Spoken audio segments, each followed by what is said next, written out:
Part 2 of the Week 12 preview episode of the Bears Talk Underground is brought to you by MyBookie.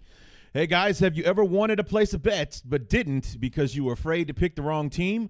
This Thanksgiving, it's finally possible for you to get a 100% refund on your bet if you lose it. With the Turkey Day free play, you can bet the spread on either the Bears or the Lions tomorrow. If it wins, you win. If it loses, MyBookie will give you your money back up to $250. You literally cannot lose. It's no risk, all gravy. MyBookie offers such a great product, and there has literally never been a better time to try them out. Unless your sportsbook is offering deals like this, I think you should make the switch. I've never heard of a book doing something like this before, and I doubt I ever will again. These guys are trustworthy, fast, and helpful, so I know that they're good for it. New to sports betting and have lots of questions? That's okay too, because MyBookie's patient customer service can walk you through any questions you have about how betting works. Sign up this week and MyBookie will give you a 50% bonus to jumpstart your bankroll. It's a great way to bank even more money when you win. Log into MyBookie right now and use the promo code BEARS25 to get a 50% deposit bonus. That's promo code BEARS25. You don't need a promo code for your Turkey Day free play. If you lose, they'll simply credit the money back into your account automatically. So what are you waiting for? Sign up today and don't miss out on the gravy train at MyBookie. You play, you win, you get paid. This week on the Bears Talk Underground, with 2 down and 1 to go in this 3-game divisional gauntlet, our beloved head back out on the road for a Thanksgiving Day rematch in Detroit, where they look to close out their first sweep of the Lions since 2012 and finish out this divisional stretch a perfect 3-0. Do the Bears have enough left in the tank to do it, and what will it take? All of this and so much more on Part 2 of the Week 12 preview episode of the Bears Talk Underground. Hang up the telephone, I hear the dial tone, ringing out loud and I don't Quick turnaround. Here we are once again to finish out the Week 12 preview for the final steps to get us up to Thursday morning's game between the Bears and the Lions. Can our beloved finish out this 3-game divisional stretch a perfect 3-0 with a win over the Lions? What's going on, everybody? Larry D back for the Week 12 preview episode, part number 2 of the Bears Talk Underground. And, you know, the stakes have definitely gone up. You know, when I had Jeremy Reisman on the show last night from Pride of Detroit to talk about, you know, the preview of the game, we kind of talked in maybes or probabilities of the fact that the Bears might be taking the field without Mitchell Trubisky on Thursday, and it's a done deal, basically. The Bears have done everything but come out and just flat out say Trubisky is not playing tomorrow. He was officially listed as doubtful for tomorrow's game against the Lions, which means he has a 75% chance of not playing tomorrow against the Lions. And then earlier this afternoon, I should say, the Bears signed quarterback Tyler Bray off of the practice squad, likely to serve as backup to Chase Daniel in the game tomorrow morning, and released Marcus Cooper in the process. So Marcus Cooper, who had a very troubled tenure with the Bears, was very excited to sign with the Bears last year, was the starter for the first couple of weeks, had that horrible moment where he decided to walk in the last 10 yards of that blocked field goal against the Steelers, ended up getting caught from behind by Vance McDonald, the tight end. There was a huge controversy about the fumble. He didn't cross the goal line and blah, blah, blah. And the Bears ended up not scoring a touchdown on the play. It had to settle for a field goal, which was the difference in the Bears being able to close the game out in regulation and having to go into overtime, which is what was needed to win that game against the Steelers week 3 of last year. Then he was injured, and while he was injured, Kyle Fuller reemerged as an option for the Bears and had an outstanding season last year and basically has not given up his spot in the starting lineup since. The Bears released him and then re-signed him to a 1-year deal coming into 2018. I think he had some hamstring issues in preseason, and even after he was healthy again, he's been on the inactive list pretty much every week of the season. So to see that he's gonna not be on the team anymore, it's 6 in one hand, half a dozen in the other. It's about as much difference as it makes. We needed to open up a roster spot to make room for Tyler Bray, and that's how the Bears did it, by letting go of Marcus Cooper. So all signs point to Chase Daniel being the man tomorrow in Detroit, and Mitchell Trubisky checking this one out in street clothes and hoping that the Bears can pull this one out against Detroit. I don't expect much to change on the offensive side. I do think it would definitely change how the Lions play against us.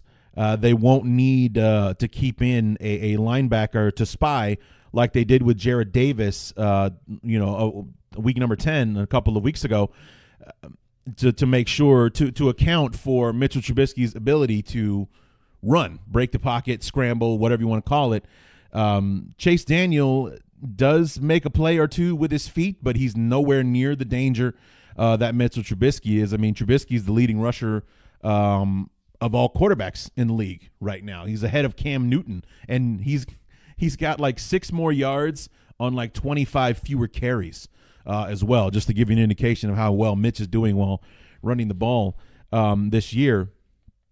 You know, Daniel, he can make a play with his feet. He can run for a first down if he has to, but he's not the danger that Trubisky is on the ground. So it definitely could help the Lions in the passing game, believe it or not, because they won't have to keep in Jared Davis to keep Trubisky honest on the ground and put him out in the middle of the field. Remember how wide open our receivers were in that game against the Lions the first time around.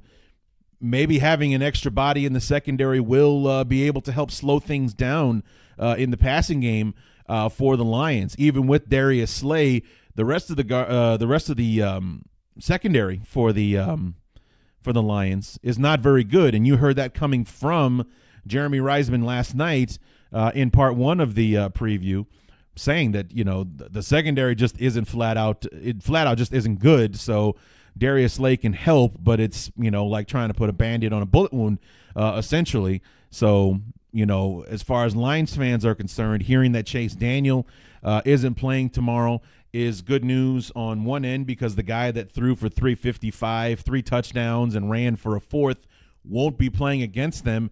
And number 2, for those that are efficient or proficient, whatever you want to call it, in X's and O's, won't have to give up and sacrifice a body in coverage in Jared Davis to spy Chase Daniel to keep him from running or scrambling or anything like that. So it could be a good thing for the Lions in 2 spots instead of just the one, as in Trubisky not playing on Sunday. And how the Bears handle that is what's really going to be interesting to see tomorrow.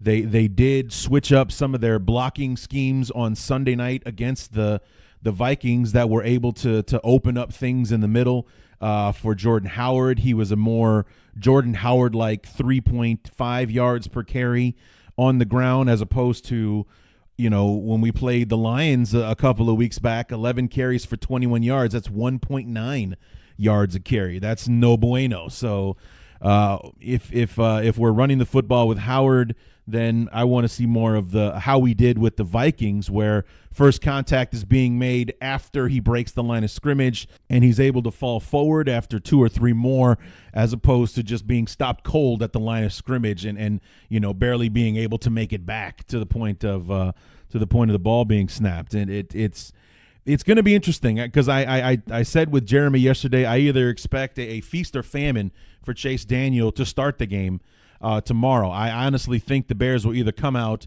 and run the ball 3 or 4 straight times with Jordan Howard to try to get him going, or they'll come out and have Chase Daniel throwing short outs or short slants, something like that, to try to get him going and get him into a rhythm to get the offense started, kind of thing. So that's what I think we'll see tomorrow. I'm sure that Nagy will do his best to mix it up, but I think that we'll definitely see more of one than the other tomorrow against the Lions. Will we come out and try to focus more on the runs to ease things up on Daniel when we throw the football with him, or will we just say to hell with it, give him the ball, see what he does with it? Start slinging it around the field and get the chains moving, get the blood flowing, and let's get to it, kind of thing. Granted, Chase Daniel does not have much actual playing experience in the NFL outside of preseason and whatnot. This will only be his third career start and his 10th professional season as a quarterback, but he is earning the money that he is for a reason. People don't just keep handing him this money because he's got a good agent who gets him paid or anything like that. The guy is proficient in this offense. He knows it. He would learn this offense under Doug Peterson and Matt Nagy in Philadelphia. He learned it some more in Kansas City from Matt Nagy and such, and that's why we brought him here to Chicago, because he knows the offense, because he is a veteran. He could help Mitch Trubisky learn it because he already knows it, and we actually saw that effect happening in the preseason. Remember when we were all up in arms, none of us are really happy, myself included, when Matt Nagy decided to bench the starters for the dress rehearsal game against the Chiefs. And they threw out all the second teamers, including Chase Daniel, who went out there and had an outstanding afternoon against the Chiefs starters, ran them off the field, essentially, made Javon Wims a star that I'm sure that we're all disappointed he's still not on the field on a regular basis yet.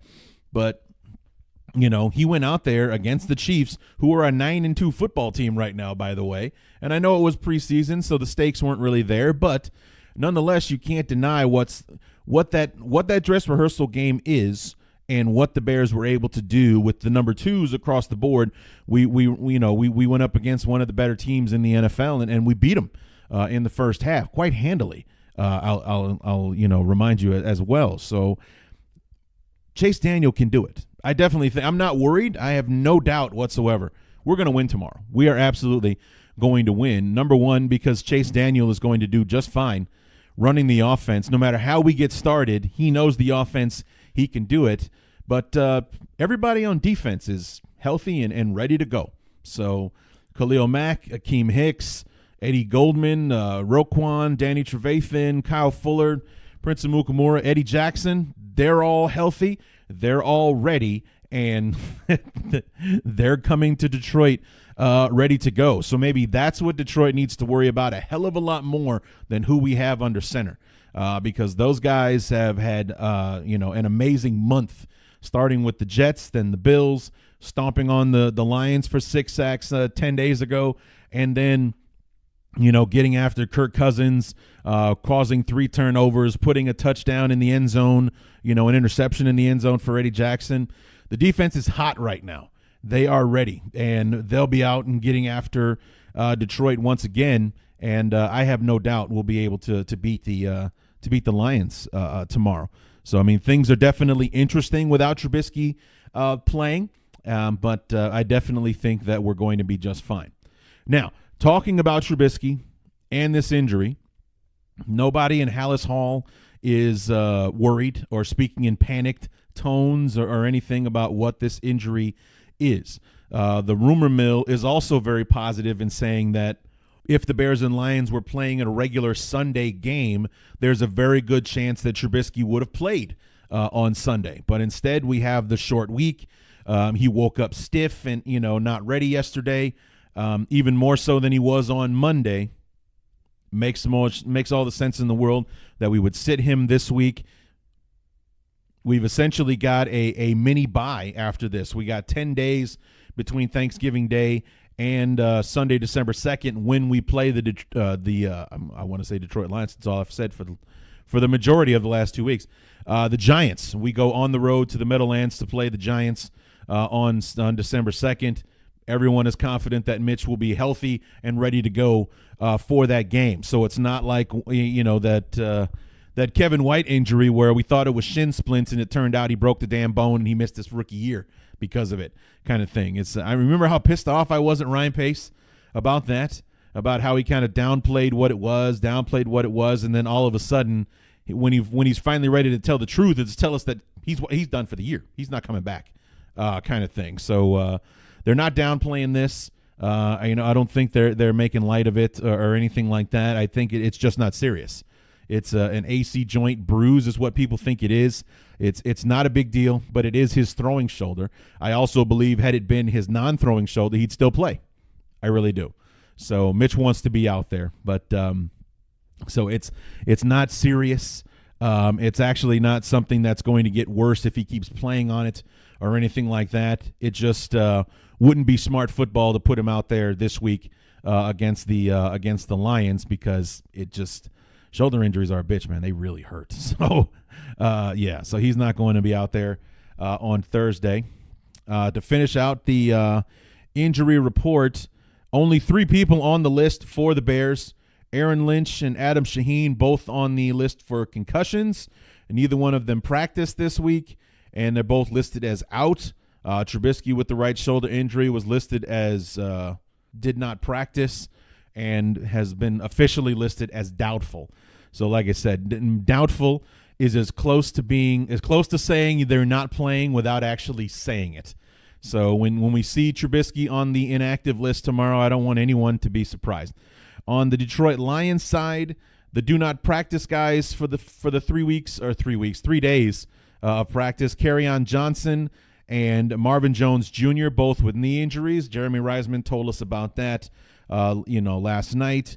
Both did not practice all 3 days, listed as out against the Bears tomorrow. So no Kerryon Johnson, no Marvin Jones Jr. And you guys, if you listened to the show last night, Jeremy's, the cupboard is bare, no pun intended, at the wide receiver spot, giving the, targets, and their best running back isn't playing tomorrow. So, that's fewer bullets in the chamber for that Detroit Lion offense is definitely bad news for the Lions. So, I mean, that's not good.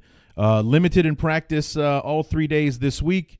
Ezekiel Ansah with a shoulder injury. Bruce Ellington, who Jeremy talked about being somewhat of a boost to the offense against the Panthers on Sunday, was limited with a back injury.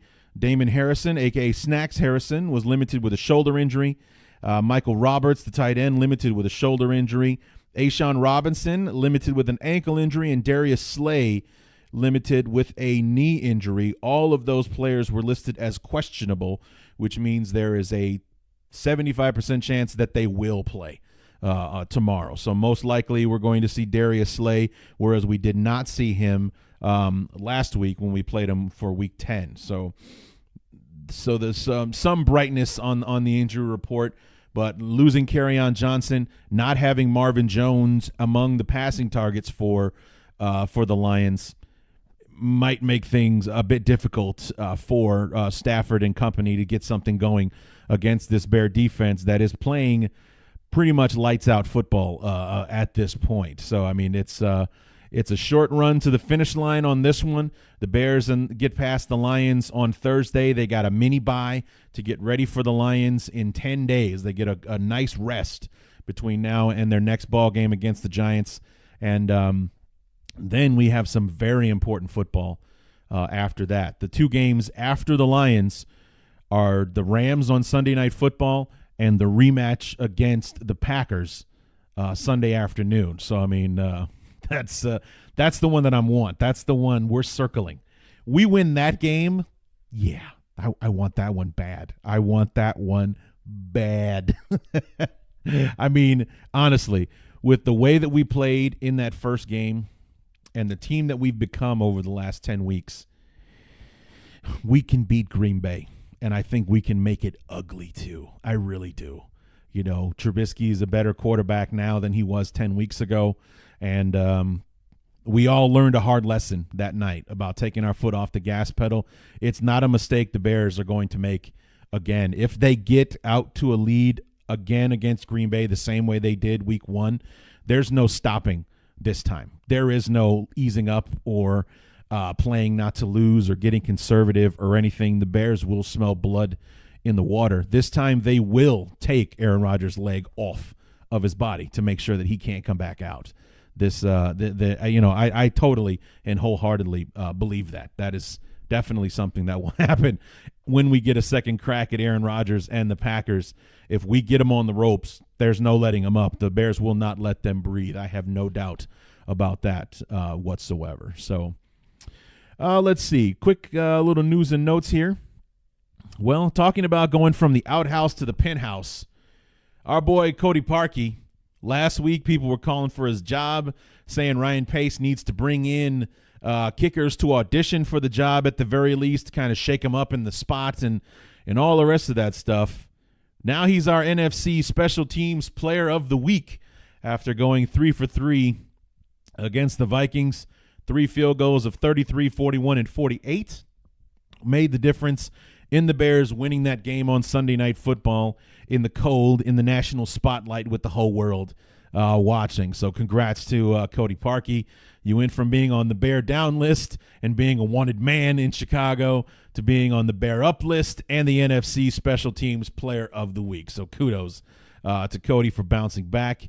And Tariq Cohen and Khalil Mack, respectively, leading their positions in Pro Bowl voting right now. I know that sounds so weird, a Chicago Bear being considered for the Pro Bowl, but it's a real thing. Khalil Mack leading all outside linebackers in voting right now. Tariq Cohen actually leading the votes for punt returners or special teamers or whatever that designation is. But Tariq Cohen is leading the NFC in that category right now. So it didn't. I tried to find out and see where other Bears might be, but I couldn't find the information to see where is Danny Trevathan, where's Eddie Jackson, Kyle Fuller, where is Akeem Hicks, where's he at? Let's find out where they are and kind of thing, and then see what kind of love, if any, Trubisky might be getting. I'm not saying he's having a Pro Bowl year. I'm saying that I just want to see if people are recognizing him. But I wasn't able to find a breakdown of who the top 10 vote getters are at this point or anything like that. But it was a headline, or I saw a tweet actually on Twitter saying that Khalil Mack and Tariq Cohen are leading the outside linebacker and return specialist categories right now in the Pro Bowl. So that's at least 2 guys we got going. But Akeem Hicks definitely needs to be going. Kyle Fuller definitely needs to be, should be up there as far as cornerbacks are concerned. Eddie Jackson should be up there definitely. And everybody should be getting votes at the very least. Eddie Goldman should be getting votes. Trevathan, maybe even Roquan as well. I mean, it's a stacked defense. We're one of the best in the league for a reason. As much as everybody wants to give all of the credit to Khalil Mack, he's a catalyst, no doubt. But we were a good defense before he came to town. Having him on the team just makes us special. So, so there we go. Khalil Mack leading the outside linebacker vote getters right now in Pro Bowl voting. Tariq Cohen leading the return specialist category in the Pro Bowl voting. So hopefully we can bank on at least 2 guys going. But the cool thing about the Pro Bowl voting is that it's 3-tiered. You have the fans, you have the players, and then you have, I think, the media or something like that. But the players vote amongst their peers, and which I think bodes well for the Bears, because even if the national media or some of the fans only want to pick out the sexy names that are doing things, the peers, will recognize, the Bears are, they're pretty damn good this year. So hopefully that will help out in getting some of our beloved going to Orlando for the Pro Bowl, or at least voted in, because I think we would all enjoy it if they couldn't play, because that means that with the Pro Bowl being played between the the championship games and the Super Bowl, that weekend is Pro Bowl weekend still. That, hey, Khalil Mack and company can't make it to the Pro Bowl because they're getting ready to play for the championship in Atlanta for Super Bowl 53. Wouldn't that just be awful? So, but anyway, in this game tomorrow, let's go ahead and wrap this thing up. In this game tomorrow, it's essential that the Bears basically keep doing what they were doing against Detroit, the first time around. I don't think that the secondary is going to be so vastly improved with Darius Slay that we we won't be able to throw the ball at all. We know that Chase Daniels is a good quarterback as far as being able to throw the football. We saw as much in the preseason. I know it's only preseason and the level of competition isn't the same, but the facts don't lie. The offense ran better in the preseason with Daniel under center than it did with Trubisky. That's just the truth. Trubisky didn't have the experience in the offense just yet. Daniel knew it like the back of his hand. And he ran it like someone who knew the offense that well. So I mean, it wasn't difficult to see that that's the truth. With Chase Daniel out there in the preseason, he played better in the preseason than Trubisky did. That's just the facts.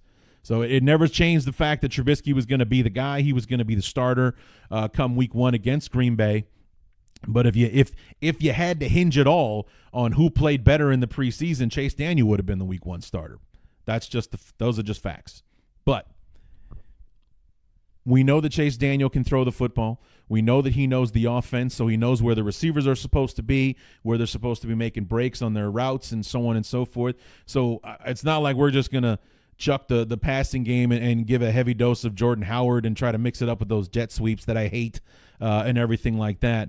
We're going to run the offense. It just won't be as dynamic with that probability or that possibility, I should say, of Mitch pulling up stakes and just taking off if nothing is there in the game. So I don't think that Daniel is a mistake-prone guy. He's going to try to force something that isn't there. So we might see a few more passes sail into the sidelines when nothing is there, as opposed to Mitch trying to run for the first down or what have you. So I do think that we will see a bit more running tomorrow, but I do think otherwise we're going to see the Bears offense being run by its quarterback. So and then tomorrow that was just going to be Chase Daniel, unless a miracle happens between now and tomorrow morning. Because like I said, he's listed as doubtful.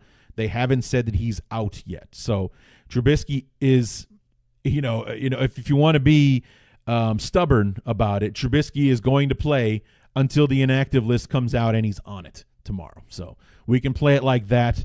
I would be floored if Trubisky plays, and I'm actually at a point right now, I hope that he doesn't play. Because I don't want anything happening to make it worse or anything like that, or I don't want him out there trying to be tough when we've got a good enough football team to win this game without him. So, I mean, I want them to play it like none of us are really fans of the Bears sitting Robinson or Khalil Mack in those games against New York and Buffalo. But it turned out to be the right move because their first game back against the Lions a couple of weeks ago, we murdered them. Khalil Mack was big on the defensive side, and Allen Robinson was a beast against the Lions in that football game. So it turned out to be a genius move, and I think that we should play it the same way with Mitch. We have a winnable game against the Lions tomorrow. We can do it without him, and we've got a mini bye. And everybody is saying that if the Bears were playing the Lions on Sunday, that Mitch would probably most likely be playing on Sunday because he'd have an extra 3 days to get ready for the game, an extra 3 days to ice him up, to heal him up, whatever you want to do to get ready. He would most likely play in a Sunday game. So everyone believes wholeheartedly he will be playing next Sunday against the Giants after having this week off. So let's go ahead and play it that way. Let Chase Daniel get us through this one. Let the defense keep playing the monsters that they have been the last 3 games, and we'll take it from there. Last 4 games, I should say. New York, Buffalo, Detroit, and then Minnesota, and here we are with the Lions again. The defense has been out there eating the last 4 weeks, and we got 4 victories to show for it. We finished this one out. We close out the 3rd quarter of the season. No, actually, this is only game number 11, but we'll be 3-0 in the 3rd quarter of the season. Then we head into that 4th quarter with the Rams, the Packers, the 49ers, and the Vikings to close out the year. So it's a good stretch. It's a good stretch that we have, and it's been just so much fun watching this team play this year and watching them live up to the potential that we thought they might have. And actually, in a lot of ways, they're exceeding that potential. We thought that they'd be good. We were thinking, 8-8, maybe 9-7, even after Khalil Mack was added to the team. Maybe they top out at 10 wins. If we win tomorrow, we'll have 8 wins with 5 more games to play. And that's a good spot to be in. And we definitely have a winnable game next week against the Giants. The 49ers aren't who they thought they were going to be coming into the season. Green Bay, that's a tough one, but very winnable. And you guys have heard me say for the last couple of weeks how I think that we can beat the Rams. I definitely think we can do it. If we can slow them down, their defense right now is awful. They had to score 54 points to beat a team that scored 51 on Monday. So, I mean, that whole slowing them down sounds almost impossible at this point. But we are going to have them on the road in Chicago in December in the cold. It's leaning in our favor, and on Sunday Night Football. So it's definitely going to be cold on that game on Sunday Night Football. So I'm looking forward to that one. And we're definitely going to talk next week about trap games against the Giants, because the Giants are an afterthought in the NFC right now. They're 3-7. They're basically playing, just to get through the year. They're in year 1 of a new coach. They're probably going to have a new quarterback next year. Nothing is lining up for it to look like the Giants can beat the Bears, except for the fact that the Bears might foolishly be looking past them to get ready for the Rams the week after on national TV. So trap game will be a very apparent phrase that you'll hear a lot next week, because that's definitely what we want to avoid going into that game against the Rams. So anyway, looking forward to tomorrow, hoping that that the Bears, our beloved, have been able to rest up as much as they possibly can in this very short window that they were granted by the NFL, even after they got flexed to the Sunday night game. They've answered the call so far. They were able to beat the Vikings on national TV, therefore validating themselves and their record to the national media, getting a lot more love from the national media this week. Still think we have some unjust non-believers out there, but for the most part, the Bears are getting the love that they deserve. I've seen them as high as 6 on power rankings this week. I think I saw that on Bleacher Reports. They're in the top 10 across the board no matter what. They can't be denied as not being a top 10 team. The worst I've seen the Bears ranked in the top 10 so far this week has been 8 at this point. So let's enjoy. I hope everybody has a safe and happy holiday. I hope the happy part comes from our beloved beating the Lions a second time, finishing the first sweep of the Lions since 2012, the last year that Lovey was our head coach. And, you get some good food in there. You get some good rest. You enjoy your extended holiday, and go out and see a movie or two, because that's exactly what I plan on doing after I get done watching the Bears stomp the Lions into the ground and get a few scoops of food in the gut. I'm going to go out and watch a movie. I don't know which one yet. There's a lot of good ones coming out, so maybe we'll see. But anyway, enjoy the holiday. Enjoy the game tomorrow. All the best from Larry D and the Bears Talk Underground. So until then, my name is Larry D, and this has been Bears Talk Underground. Happy Thanksgiving, y'all.